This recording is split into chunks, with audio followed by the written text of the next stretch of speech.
여러분, 새해가 시작된 지 엊그제 같은데 벌써 한 달이 다 되어가고 있죠. 마지막 금요일을 저희들이 보내고 있습니다. 새해를 시작하면서 여러 가지 계획들을 세우시고 결단을 하셨을 텐데 여러분 어떠십니까? 잘 진행되고 계십니까? 새해가 되면 많은 계획들을 세워놓고 또 그것을 지키고자 의지를 불태우곤 합니다. 목회자로서 새해가 되어서 교인들이 교회를 찾는 것을 보면 그것을 조금은 엿볼 수 있는데요. 예배를 조금 소홀히 하셨던 분들도 교회로 걸음을 옮기고 또 예배 방학을 하셨던 분들도 교회를 찾곤 합니다. 그리고 먼지가 소복히 앉았던 성경책도 다시 펼쳐서 읽기도 하시죠. 가정의 평화인지 아니면 변화하고자 하는 의지인지 어느 건지 알 수 없지만은 변화하려는 그런 의지가 조금 보이기는 합니다. 이처럼 새해가 되면 모두들 작년보다 더 나아지기를 기대하면서 그렇게 출발을 하죠. 그런데 코로나가 시작된 이후 사뭇 다른 새해를 우리가 맞이하고 있는 것 같습니다. 2년 동안 우리를 힘들게 했던 그 코로나가 종식이 아니라 점점 더 늘어나고 있는 그 추세를 지켜보면 앞으로 어떤 일이 벌어질까 기대보다는 조금은 염려스럽고 또 걱정이 앞서곤 하죠. 그렇다고 다른 곳에서 희망을 찾을 수 있는가? 정치나 경제나 사회나 그 어느 면에서도 희망적인 메시지를 듣기는 참 어렵습니다. 그렇다 보니 우리는 나아질 것에 대한 그 기대감보다는 앞으로 어떡하나 하는 걱정과 염려가 앞서고 있는 것 같습니다. 그런데 여러분, 상황과 환경이 좋지 않다고 해서 크게 염려할 일은 없습니다. 왜 그런가 하면 상황과 환경이 우리를 위험하게 만드는 것은 아니기 때문입니다. 여러분, 그러면 뭐가 우리를 위험하게 만들까요? 우리를 위험하게 만드는 것은 뭘까요? 상황과 환경이 아니라면. 여러분, 하나님의 인도를 거부하는 것이 우리를 위험하게 만드는 줄 믿으시기를 바랍니다. 여러분, 성경의 그 역사를 보면 이스라엘의 그 역사와 그 흐름을 보면 그들이 물이 없어서 힘들었습니까? 그들이 먹을 것이 없어서 힘들었을까요? 광야 여정을 오래 했기 때문에 힘들었습니까? 왕이 없어서 그랬나요? 아니면 주변의 강대국들이 수시로 침략하고 공격해 왔기 때문에 그들이 힘들었습니까? 성경은 그것 때문에 이스라엘이 힘들었다라고 단 한 번도 이야기하지 않습니다.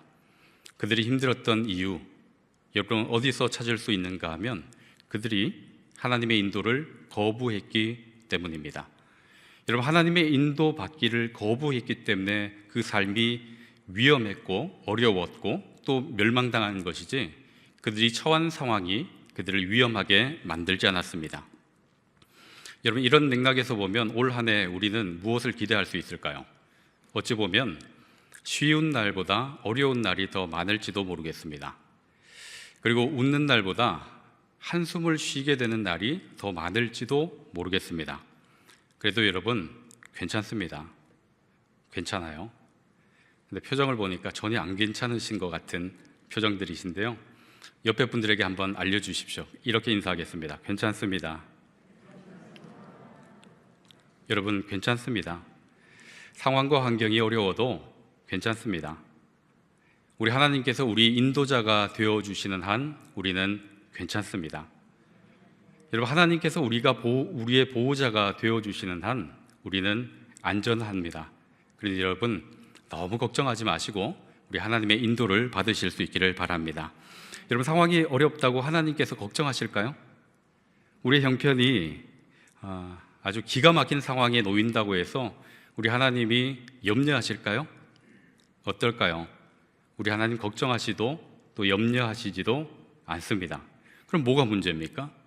그렇게 인도하시는 하나님 품에 안겨 있으면 되지 않겠습니까? 그러니 여러분, 하나님 품에 꼭 안겨서 그 믿음의 행진을 하실 수 있기를 바랍니다. 여호와는 나의 목자시니 내게 부족함이 없으리로다. 여러분 믿으십니까? 그렇게 믿으시면 되죠. 염려가 되면 여호와는 나의 목자시니 내게 부족함이 없으리로다. 아멘 하고 주무시면 돼요. 예수님께서 내가 길이요 진리요 생명이니 이렇게 말씀하셨으니까 아프신 분, 주님이 생명 되시지, 아멘 하고 또 주무시면 됩니다. 이런 믿음은 그렇게 어렵지 않습니다.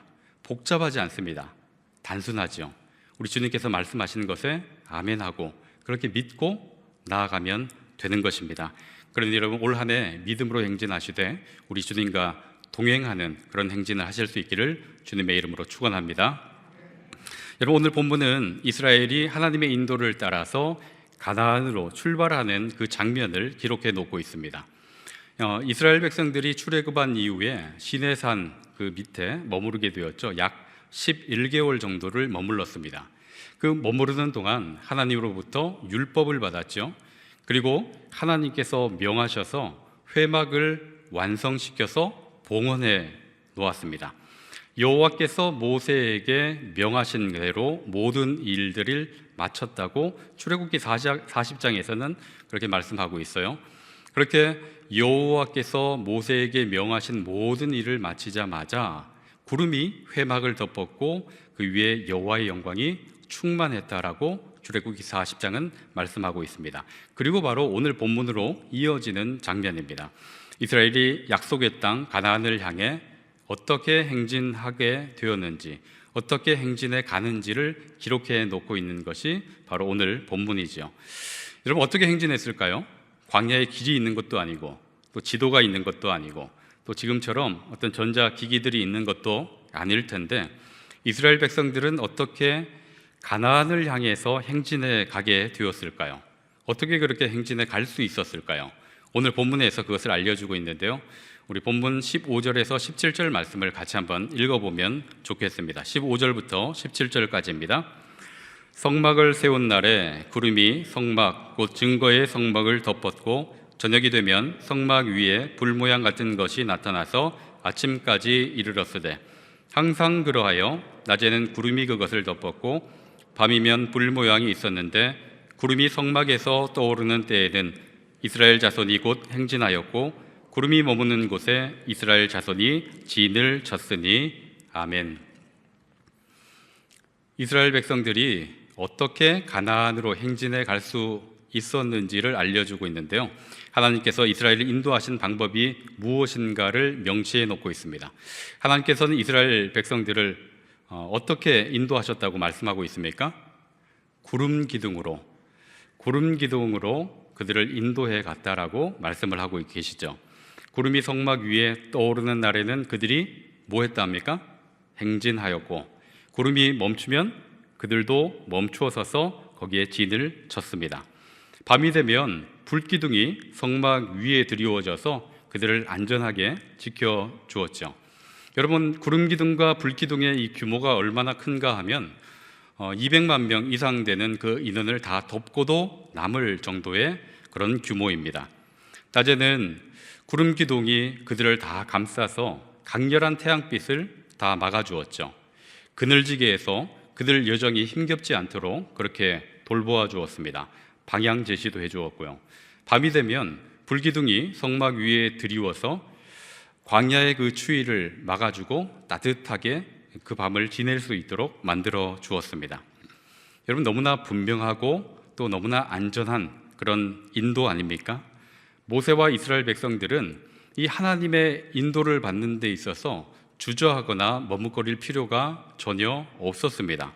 분명하게 뜨고 또 분명하게 멈추는 그 구름 구둥만 따라가면 됐기 때문에 그렇죠. 여러분 생각은 어떠세요? 너무나 편안하고 너무나 안전한 그런 행진이 되었겠다, 이런 생각이 드십니까? 어떠십니까? 여러분, 저 혼자 이야기하나요?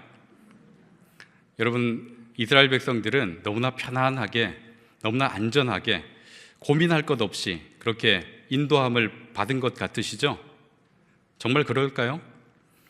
성경이 그렇게 기록해 놓고 있으니까 그런가 보다 하고 우리가 읽고 그렇게 넘어가지만 여러분이 이스라엘 백성들의 입장이 되어서 오늘 이 말씀을 다시 생각해 보셨으면 좋겠습니다. 여러분, 당시 이스라엘 백성들의 입장이 된다면 질문이 하나 생깁니다. 제가 질문 드릴 때 여러분 어떨까 한번 생각해 보십시오. 이스라엘 백성들의 마음은 구름 기둥의 움직임과 꼭 일치했을까요? 그렇지 않았을까요? 어떨 것 같습니까?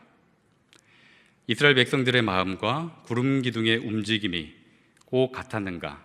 그렇지 않다라는 것을 성경이 바로 증거하고 있습니다. 우리가 민수기 9장을 읽었는데요. 몇 장만 뒤로 넘겨가시면 민수기 13장에서 그렇지 않음을 보여주고 있습니다. 구름 기둥이 바란 광야 가데스, 흔히 가데스 바네아라고 부르죠. 가데스 바네아에 이르렀을 때 여호와께서 모세에게 명령을 내리는데 가나안을 정탐할 그 사람들을 뽑아라 합니다. 이에 모세가 각 지파별로 한 명씩 다 착출을 하죠. 그래서 12명의 정탐꾼을 가나안으로 정탐 보냅니다. 잘 아시는 대로 40일 동안 그들이 정탐을 하고 돌아왔습니다. 돌아와서 그들이 하는 보고를 들어보니까 꼭 일치되지가 않습니다. 의견이 조금 엇갈리고 있어요. 10명은 어떻게 이야기를 합니까? 그 성읍이 견고하고 그 거주민들이 아주 강하게 보여서 아주 악평을 내어놓습니다. 우리는 저 땅으로 들어갈 수 없다. 이런 이야기를 하죠. 그런데 여호수아와 갈렙은 그와 다른 이야기를 합니다. 여호와께서 우리를 기뻐하시면 그리로 인도해 가신다. 이렇게 믿음의 고백을 하고 있습니다. 그러자 온 회중이 어떻게 반응을 했을까요? 우리가 잘 알고 있지만 민수기 14장 3절을 한번 같이 보실까요? 민수기 14장 3절에 그들이 어떻게 반응했는지를 보여주고 있는데요. 온 회중이 소리를 높여 부르짖으면서 하는 말이 이렇습니다. 14장 3절입니다. 어찌하여 여호와가 우리를 그 땅으로 인도하여 칼에 쓰러지게 하려 하는가? 우리 처자가 사로잡히리니 애굽으로 돌아가는 것이 낫지 아니하리야. 여러분 서두부터 어떤 의미인 줄 알겠죠? 어찌하여 끝난 겁니다. 이미 어찌하여 구름 기둥의 그 인도를 만족하고 있습니까? 그것을 기뻐하고 있습니까? 어찌하여 이리로 인도해 왔는고 하면서 무엇하고 있습니까? 불평과 원망을 마구 쏟아내고 있지 않습니까? 마음에 들지 않는다는 겁니다. 그런 인도가 마음에 들지 않아요. 결국 이 불신과 원망으로 인해서 이스라엘 백성들은 40년을 더 광야를 유랑하게 되었습니다. 자, 그러면 가나안 정탐 사건 이후에는 정신을 차리고 이 구름 기둥의 인도와 꼭 같이 그들의 마음도 움직였을까요? 여러분 어떨 것 같습니까? 한번 호되게 혼이 났으니 그 다음부터는 구름 기둥 인도에 마음을 담아서 그렇게 따라갔을까요? 여러분 그렇지 않았으리라는 예상이 됩니다. 그렇게 짐작이 돼요. 왜냐하면 구름 기둥이 떠서 움직일 때 그들은 한동안 마음이 심히 불편했을 겁니다. 왜냐하면 가나안이 어딘지를 알게 되었거든요. 가나안을 향하는 방향이 어디인지를 보게 되었습니다. 그런데 광야를 40년을 돌게 됐어요. 그러니 구름 기둥이 어느 방향으로 움직일까요? 가나안을 향해서 움직일까요? 아니면 굽이굽이 돌아서 움직일까요? 그들이 알고 있는 가나안 방향이 아닌 다른 곳으로 움직이고 있는 구름 기둥을 종종 발견하게 되는 겁니다. 그들 마음이 어떨까요? 분명히 가나안 저쪽인데 가나안으로 향해야 되는데 그렇지 않은 다른 길로 구름 기둥이 움직일 때마다 그들의 마음은 심히 불편했을 것입니다. 여러분 그뿐 아니에요. 21절 같이 한번 보시겠습니다. 21절 같이 한번 읽어볼까요? 9장 21절입니다. 혹시 구름이 저녁부터 아침까지 있다가 아침에 그 구름이 떠오를 때에는 그들이 행진하였고 구름이 밤낮 있다가 떠오르면 곧 행진하였으며. 여러분 제가 표준 세번역으로 다시 한번 읽어드릴게요. 구름이 저녁부터 아침까지만 머물러 있을 때도 있었다. 그럴 때에는 아침이 되어 구름이 거쳐 올라가면 그들은 길을 떠났다. 낮이든지 밤이든지 구름만 거쳐 올라가면 그들은 길을 떠났다. 여러분 구름이 멈추면 이들은 어떻게 했습니까? 그들도 멈추어서 진영에 진을 쳤습니다. 근데 하루 만에 구름이 움직이면 어때요? 또 짐을 부랴부랴 싸서 움직여야 되지 않습니까? 전날 도착해서 짐을 풀었는데 그 다음날 하루 만에 또 구름이 움직이면 이들은 또 짐 싸서 이동해야 되는 겁니다. 이들이 보찜 지고 여행하는 것 아니지 않습니까? 짐도 나름 있겠죠. 근데 각자 자기의 짐만 지겠습니까? 시내 광야에 머물렀을 때, 시내산 아래에 머물렀을 때 그들은 지파별로 진영을 다 갖추고 또 직임을 나누었습니다. 그래서 성막 기구를 다 해체하고 설치하는 지파가 있었고요. 또 그것을 성물 기구들을 다 들고 싸서 움직이는 이들도 있었습니다. 그러니 자기 집만 지고 이동하는 것이 아니라 성막을 해체했다가 다시 설치했다가 짐을 지고 움직이는 그런 일들을 계속 반복해야 합니다. 그런데 전날 와서 풀었는데 그 다음날 다시 움직이면 이들 마음이 어떨까요? 여러분의 마음은 어떻겠습니까? 이사 아무리 간편한 짐을 가지고 이사한다 그래도 이사 와서 짐 풀었는데 그 다음날 다시 짐 싸서 이동하기란 만만치 않은 일입니다. 그렇죠. 이스라엘 백성들의 마음과 이 구름 기둥의 이동은 꼭 같지 않습니다. 마음이 달라요. 여러분, 그 뒤에는 이와 다른 상황도 또 펼쳐지고 있습니다. 우리 22절 한번 읽어볼까요? 22절입니다. 이틀이든지 한 달이든지 1년이든지 구름이 성막 위에 머물러 있을 동안에는 이스라엘 자손이 진영에 머물고 행진하지 아니하다가 떠오르면 행진하였으니. 여러분, 이번엔 반대죠. 하루 만에 짐을 싸서 옮기는 건 체력이 충전되기도 전에 또다시 짐 싸 움직이니까 힘들만 해요. 그러나 광야에 오래 머물고 싶은 사람이 어디 있겠습니까? 빨리빨리 이동해서 가기를 원하겠죠. 그런데 이번에는 어때요? 움직이질 않는 겁니다. 오래 머물러 있어요. 마음이 어떻겠습니까? 쉽지 않겠죠. 빨리 가나안의 당도에서 집도 짓고 농사도 짓고 안정적으로 그렇게 정착하기를 원할 텐데 그렇게 구름 기둥이 움직이지를 않는 겁니다. 여기서 제일 무서운 말이 뭘까요? 1년이든지 1년 동안 그 광야에 머물러야 됩니다. 근데 이것이 무서운 것이, 자, 구름 기둥이 멈출 때, 자, 여기서부터는 1년이야, 여기서부터는 한 달이야, 이렇게 알려주고 멈추나요? 그냥 멈추는 거죠. 언제 구름 기둥이 움직일지를 모르는 겁니다. 기약 없이 마냥 기다려야 돼요. 이들 아침마다 눈 떠서 구름 기둥을 쳐다보겠죠. 오늘을 움직이려나, 내일은 움직이려나. 그런데 전혀 움직이질 않습니다. 계속 똑같은 자리에 머물러 있어요. 1년이든지. 답답하지 않겠습니까? 빨리빨리 움직여 갔으면 좋겠는데 광야에 만나와 메추라기를 내려준다 해도 그래도 가나안에 빨리 들어가고 싶은 마음은 다 같을 것입니다. 그렇다 보니 이렇게 오래 머물러 있으면 마음이 답답한 거죠. 여러분, 어떻습니까? 이스라엘 백성들의 마음과 이 구름 기둥의 인도 꼭 같습니까? 그들의 행진이 쉬울까요? 편했습니까? 그렇지 않음을 우리가 보고 있죠. 결코 쉽지 않습니다. 자, 여러분, 말씀의 인도를 받는 우리의 삶을 한번 생각해 볼까요? 우리도 이스라엘 백성들처럼 가나안을 향해 그렇게 행진해 갑니다. 행진해 가고자 또 이렇게 올해는 결단을 했습니다. 그런데 인생이 그렇지 않습니까?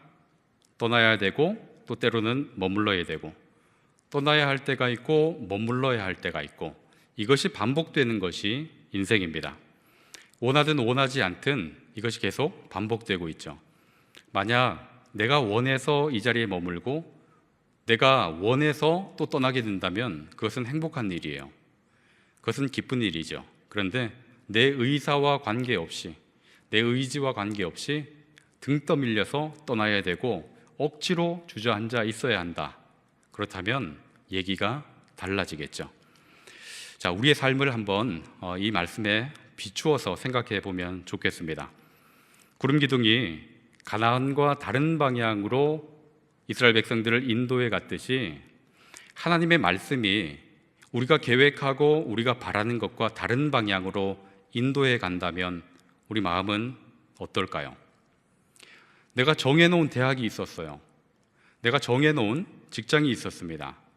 내가 계획했던 결혼이 있었고 내가 바라고 원했던 삶이 있었어요. 기도하고 말씀을 보면서 그 길을 찬찬히 떨어가는데 따라가면 따라갈수록 내가 원하던 방향하고는 좀 다르게 가요. 분명히 이 방향을 가야 되지만 하나님의 말씀은 나를 다른 곳으로 옮겨가고 있습니다. 이런 마음이 불편하겠죠. 그럼 우리는 기도합니다. 하나님, 그 길 아닌데요. 그쪽으로 가시면 안 되는데요. 제가 볼 때는 직진해야 되지 유턴하면 안 됩니다. 그러면서 하나님께 기도를 올려드려요. 그러다가 점점 나중에는 하나님을 막 가르치려 드려요. 하나님 뭐 잘 모르시는 것 같은데 이쪽으로 가야 나한테 유익한 거지, 하나님 이렇게 가시면 이거 실수하시는 거예요. 이렇게 하나님을 막 가르치러 들면서 기도를 합니다. 그러다가 여전히 변하지 않고 말씀이 굽어굽어 돌아가게 되면 우리의 마음은 심히 불편하고 또 때로는 낙심되기도 합니다. 또 다른 경우도 있죠. 광야에서 빨리 벗어나서 가나안에 당도하고 싶은데 좀처럼 움직이지 않는 구름 기둥처럼 우리가 원하지 않는 자리에 머물러 있는데 이 자리에서 옮겨주지 않을 때, 하나님께서 그냥 그 자리에 계속 머물러라 이렇게 말씀하실 때, 여러분 어떻습니까? 이 또한 쉽지 않은 일입니다. 각 교구마다 아프신 분들이 많이 계시죠. 저희 교구에도 질병으로 많이 아파하시는 분들이 계십니다. 1년, 2년이 아니라 수십 년 동안 투병 생활을 하시는 분도 계시고요. 암을 치료를 했는데 다시 재발돼서 또 그 여정을 반복해야 되는 분도 계십니다. 쉽지 않죠. 마음이 힘들어요. 이 자리 어떻게 해서 벗어났는데 또 이 자리인가? 이 자리 빨리 벗어나고 싶은데 눈을 떠도 그 다음 날이 돼도 한 달이 돼도 1년이 돼도 여전히 그 자리에 있을 때 기도하는 것이 무색할 정도로 변함이 없을 때 좌절이 됩니다. 뭐 아픔의 문제만 그렇습니까? 코로나로 인해서 경제적으로 어려워진 분들이 많이 계시죠. 그래서 한숨 쉬고 싶지 않지만 한숨 쉬는 것이 버릇처럼 되어버린 분도 계십니다. 쉬지 않으려고 하는데 나도 모르는 사이에 한숨을 푹푹 쉬게 됩니다. 그런 궁핍의 자리에서 빨리 벗어나고 싶습니다. 불화의 자리도 있죠. 불화하는 그 자리, 누가 그 자리에 오래 있고 싶겠습니까? 벗어나고 싶죠. 벗어나고 싶은 마음에 기도하지만 여전히 그 자리, 여전히 변함없이 얼굴을 붉히는 그 자리 있다면 그 마음이 무너져 내리죠. 여러분 다들 원치 않는 자리에 우리도 지금 있습니다. 금요기도의 자리가 원치 않는 자리가 아니라 다 코로나로 인해서 힘겨운 그 자리, 다 그 자리에 우리가 함께 앉아 있지 않습니까? 우리가 코로나가 시작하고 나서부터 계속해서 드린 기도가 무엇이었습니까? 코로나 빨리 종식시켜 달라는 기도하지 않았습니까? 그런데 벌써 2년을 넘어서 3년째 접어들고 있습니다. 여전히 구름 기둥은 움직일 생각을 하지 않습니다. 오히려 더 급속하게 확산되고 있죠. 우리 모두가 다 같은 마음일 겁니다. 하나님, 이 자리 원치 않아요. 이 자리 불편합니다. 이 자리에서 빨리 옮겨 주십시오. 빨리빨리 옮겨 주셔서 하나님, 가나안에 당도하고 싶습니다. 그 자리에서 잘 정착하고 또 하나님께 영광을 올려드리는 그런 삶을 살았으면 좋겠습니다. 이렇게 기도하지만 변함이 없이 그 자리에 머물 때, 기도 제목을 참 많이 받습니다. 기도 부탁을 받고요, 기도 제목을 받으면 함께 기도를 하죠. 그리고 수술을 하시거나 또 어떤 진료를 받으시거나, 그럼 그 다음에 수술을 어떻게 되셨습니까? 또 진료 받으신 것은 어떻습니까? 어떤 진단을 받으셨습니까? 다시 되물어보면 꽤 많은 경우에는 수술도 잘 되고 또 잘 회복된다고 합니다. 진료 받아보니 그리 심하지 않아요. 괜찮습니다. 감사합니다. 이렇게 하고 그 기도 제목이 종료가 되는 그런 것도 많이 있지만 계속해서 기도하고 전화를 드리고 기도하고 전화 드리고, 이것이 지금 2년 이상 반복되어 오는 그런 기도 제목들도 있습니다. 그럴 때면 오히려 기도 부탁 받은 제가 마음이 더 답답할 때도 있어요. 어찌 되었을까 궁금하여 전화를 드려보고자 이렇게 수화기를 들다 또 그 자리에 계시겠지. 이제는 뭐라고 이야기를 하지? 뭐라고 위로할 말도 없습니다. 여전히 그 자리에 있는 것, 하나님을 변호할 수 있는 능력도 없습니다. 왜 안 움직여 주시는지. 그래서 들었다가 놨다가 그렇게 반복할 때도 종종 있죠. 이 자리에 계신 분들이 다 같은 마음 아니실까요? 원치 않는 방향으로 하나님께서 우리를 인도해 가시거나 또 원하지 않는 자리에 너무 오랫도록 머물도록 그렇게 만들어 놓으시거나, 그리고 조금만 쉬었다 갔으면 좋겠다 하는데 마구 재촉해서 빨리 움직이라 하시거나, 어찌되었든 우리의 마음과 우리의 계획과 다르게 하나님께서 인도해 가시면 그 마음이 막 무너져 내리고 힘들고 어렵고 그렇습니다. 맥이 다 빠지죠. 기도할 힘이 떨어지기도 하고, 기도해도 내일 또 여전히 그대로일 텐데 하면서 마음이 상심되는 마음이 들기도 합니다. 그러면 이제 하나님께 질문이 들어요. 하나님, 왜 이렇게 인도하세요? 하나님께서는 왜 저희를 이 자리에 그냥 그대로 두세요? 이런 질문이 들지 않습니까? 전능하신 하나님이신데 우리의 심정을 모르지 않겠죠. 그리고 우리가 기도하는 그 기도의 소리도 다 들으셨을 텐데요. 그리고 전능하신 하나님께서 우리의 요구를 이행하지 못할 만큼 능력이 없는 것도 아닐 텐데요. 그럼에도 불구하고 하나님은 왜 우리가 원치 않는 방향으로 자꾸 돌아가도록 하시고, 또 왜 그렇게 오랫동안 머물며 우리를 힘들게 하실까요? 하나님 왜 그러세요? 여러분, 이런 질문 들지 않으십니까?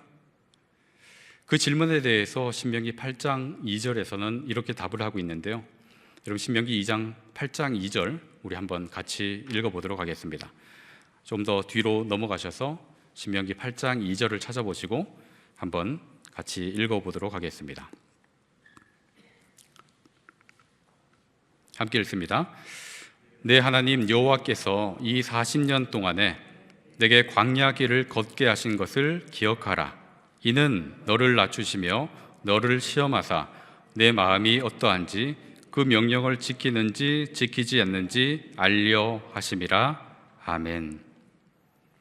하나님 뭐라고 하십니까? 40년 동안 이 광야 길을 걷게 하신 이유, 이는 낮추시고 너를 시험하사 뭐라고 합니까? 그 말씀을 지키는지 지키지 않는지를 알려 하심이라, 이렇게 말씀하세요. 다른 말로 바꾸어 보면 우리로 하여금 하나님의 말씀에 순종하도록 하기 위해서 지금 이렇게 인도해 가신다 하는 겁니다.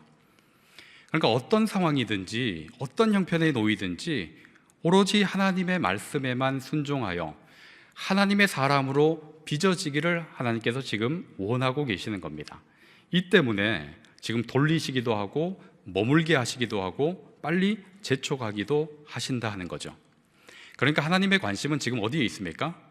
가나안에 빨리 들어가는 것이 아니라 하나님의 말씀을 청종하고 그 하나님의 말씀에 순종하여 하나님의 인도를 따르는가 그렇지 않은가, 거기에 하나님의 관심이 지금 있다 하는 것입니다. 여러분, 올 한 해 목표를 어떤 걸 세우셨습니까?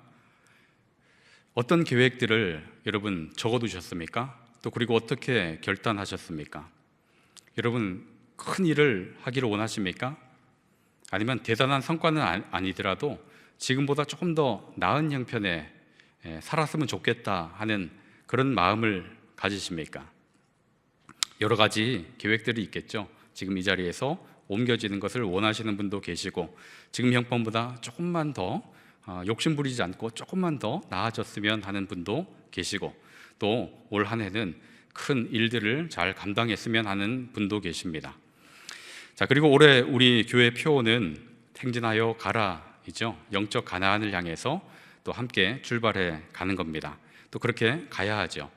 그런데 여러분, 이 여정에서 정말 중요한 것은 무엇인가 하면 가나안에 빨리 가는 것이 아니라 하나님의 인도를 받는 것입니다. 여러분, 하나님의 인도를 받지 않고 가나안에 도착한들 그것이 무슨 소용이 있겠습니까?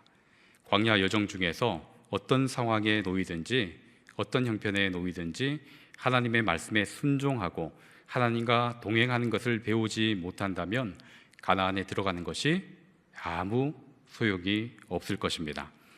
그런데 올 한 해 어떤 계획을 세워 놓으셨든지 가지치기를 잘 하시고 절대적으로 하나님의 인도만을 받고 따르겠습니다, 이 하나의 계획을 중심에 놓고 달려가실 수 있기를 바랍니다.